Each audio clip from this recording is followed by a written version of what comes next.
আমি যে এটা সম্পর্কে একটু মন্তব্য করবো তার আগে যেটি বলতে চাই সেটা হচ্ছে যে আমি প্রফেসর লুৎফার সাথে সম্পূর্ণ একমত। আমাদের যে জায়গাটায় ঘাটতি সেটা হচ্ছে আমাদের নারী অধিকার আন্দোলন বা নারী সমান অধিকারের আন্দোলনকে আমরা শুধু নারীর দৃষ্টিকোণ থেকে দেখি। আসলে দেশের প্রতিটি মানুষের আন্দোলন, নারীর অধিকার আন্দোলন, সেই জায়গায় আমরা যেতে পারিনি।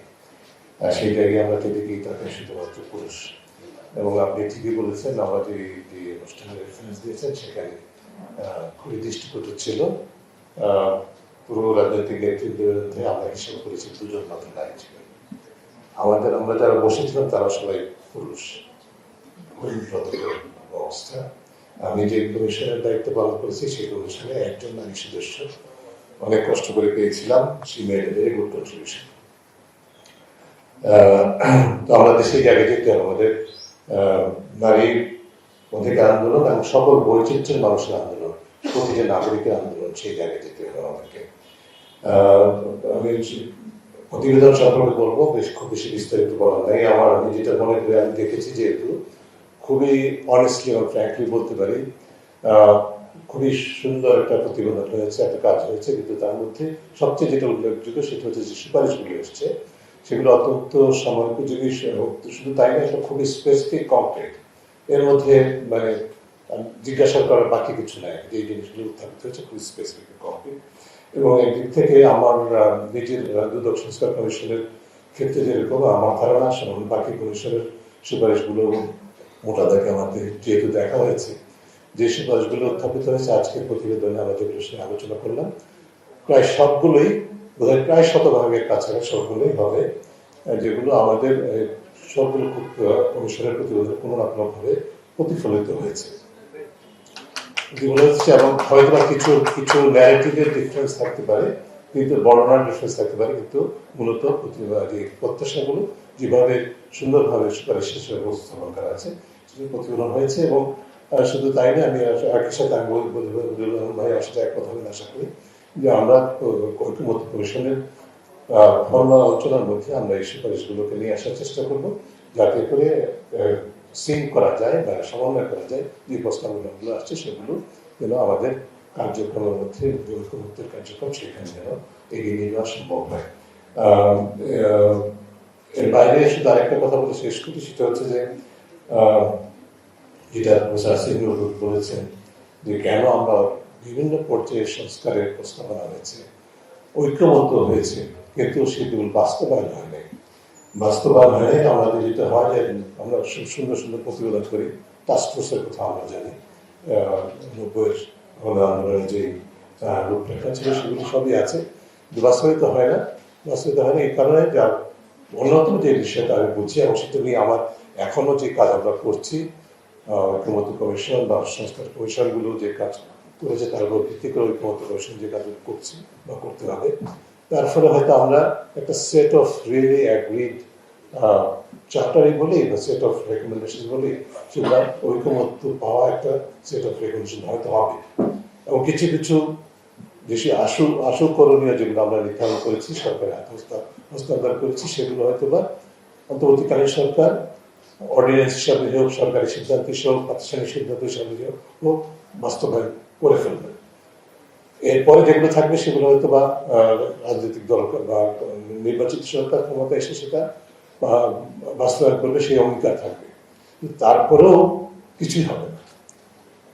আমি হবে না বলছি, হবে না এই অর্থ বলছি যে আমি ফোর্সই করছি না হবে না, কিছু কিছু হবে না, এরকম অবস্থা সৃষ্টি হতে পারে আমাদের অভিজ্ঞতা কিন্তু তাই। আর সেক্ষেত্রে সবচেয়ে বড় যে প্রতিবন্ধকতাটা আমরা দেখি সেটা হচ্ছে আমাদের অঙ্গীকারগুলো বাস্তবায়ন করি না। বিশেষ করে যারা ক্ষমতায় থাকে, ক্ষমতায় যারা যায়, তারা ক্ষমতার যাওয়ার জন্য যে ম্যানিফেস্টো বা রুল করেন সেগুলো কিন্তু পরে ক্ষমতায় অধিষ্ঠিত হওয়ার পরে দিন থেকে আর জীবনে কোনো খুলে দেখেন না। পরবর্তী নির্বাচনের সময় আবার হয়তো আবার খুলে দেখতে হয়, কি করতে হয়, অঙ্গীকার করছে না। এই যে চর্চা, এটার পরিবর্তন করতে না পারলে আমাদের কিন্তু বাস্তবে যতগুলো সংস্কার কমিশন হয়েছে, 11টি 6টি প্রতিবেদন হয়েছে, আরো 5টি সামনে হবে, যত সুপারিশ হোক না সেগুলোর উপর ভিত্তি করে সুফল পাওয়াটা কঠিন হবে। সবচেয়ে বড় যে প্রতিবন্ধকতা সেটা আমি দেখছি 2টি জায়গায় এখন পর্যন্ত কোনো সংস্কারের কথা আলোচনা হচ্ছে না, আমরা কেউ বলছি না। একটি হচ্ছে যে শিক্ষা, যেটাকে যেই খাতে কেন্দ্র করে কিন্তু আন্দোলন, বৈষম্যবিরোধী আন্দোলন এবং ছাত্র জনতার আন্দোলন, পরবর্তীতে নতুন বাংলাদেশের স্বপ্ন, সেই শিক্ষা খাত কিন্তু সংস্কারের বাইরে।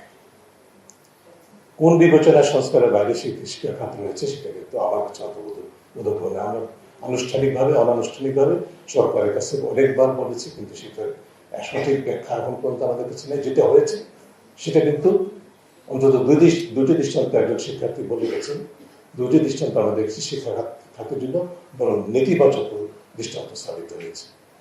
যেটা কি বলে যে টেক্সট বুক পর্যালোচনা কমিটি যেভাবে বাতিল করা হয়েছে বহুত্ববাদ বিরোধী মহলের চাপে, একইভাবে টেক্সট বুকের যে প্রচ্ছদ বাতিল করা হয়েছে একইভাবে বহুত্ববাদ বিরোধী মহলের চাপে, এটা কিন্তু কোনো ইতিবাচক দৃষ্টান্ত অন্তত অন্তর্বর্তীকালীন সরকারের কাছ থেকে আমরা সেটা আশা করিনি। সেটা হয়েছে, তার মধ্যে সীমাবদ্ধ নয়। আমরা এখনো পর্যন্ত বাস্তব অর্থে কোনো ইতিবাচক পদক্ষেপ দেখছি না শিক্ষা খাতের সংস্কারের কেন্দ্রিক। এটি অত্যন্ত উদ্বেগজনক। সেটিকে বাদ দিলে বাস্তবে যে আলোচনাটা হয়েছে সেটা যেরকম অর্জন করা সম্ভব কঠিন হবে। একইভাবে গুরুত্বপূর্ণ যে খাতটি সম্পর্কে, যে প্রতিষ্ঠানটি সম্পর্কে কোনো সংস্কারের কথা কেউ বলি না আমরা, সেটি হচ্ছে যে আসিফ নজরুল একটু বলেছেন, না ওদের তুষার বলেছেন যে গণতন্ত্রের সবচেয়ে গুরুত্বপূর্ণ প্রতিষ্ঠান কোনটি। আমরা প্রাতিষ্ঠানিক সংস্কারের কথা বলছি, বিভিন্ন খাতের সংস্কারের কথা বলছি। গণতন্ত্রের সবচেয়ে গুরুত্বপূর্ণ প্রতিষ্ঠান হচ্ছে রাজনৈতিক দল, কারণ তারাই কিন্তু গণতন্ত্র প্রতিষ্ঠা করার কথা। সেই রাজনৈতিক দলের যদি গণতন্ত্র না থাকে, গণতান্ত্রিক চর্চা না থাকে, গণতান্ত্রিক মূল্যবোধ না থাকে, তারা যত সংস্কার করি না কেন সেটা কিন্তু তার বাস্তবায়িত হবে না।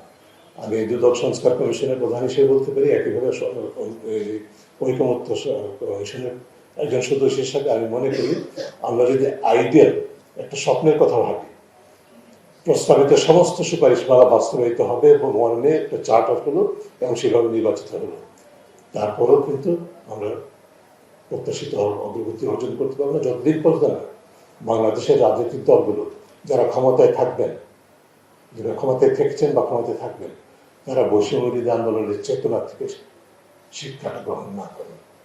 তো ওদের মতো আমাদের বাস্তবায়ন, সংস্কার বাস্তবায়নের বাস্তবায়ন কিন্তু আমরা আমাদের ধরাছোঁয়ার বাইরে থেকে যাবে। সেই জায়গায় আমরা দেখতে চাই না। আমরা আশা করি, আমি বলছি না যে সংস্কার, রাজনৈতিক দলের সংস্কারের জন্য একটা সংস্কার কমিশন দরকার। রাজনৈতিক দলের সংস্কার রাজনৈতিক দলগুলো নিজেরা করবেন। তারা আয়নার সামনে নিজেদেরকে দাঁড় করাবেন, তারা প্রশ্ন করবেন 5 তারিখ থেকে 5ই আগস্ট বিকেলবেলা থেকে কোন বিবেচনায় দলবাজি, দখলবাজি, চাঁদাবাজি, মামলাবাজি, জামিন বাণিজ্য শুরু হয়ে যায়। এই প্রশ্ন তাদের জবাব তাদের নিজেদেরকে দিতে হবে। এটা যদি হয়, জবাব যদি তারা নিজেদেরকে নিজেরা দিতে পারে, তাহলে বাস্তব সংস্কার আমাদের সবাইকে ধন্যবাদ।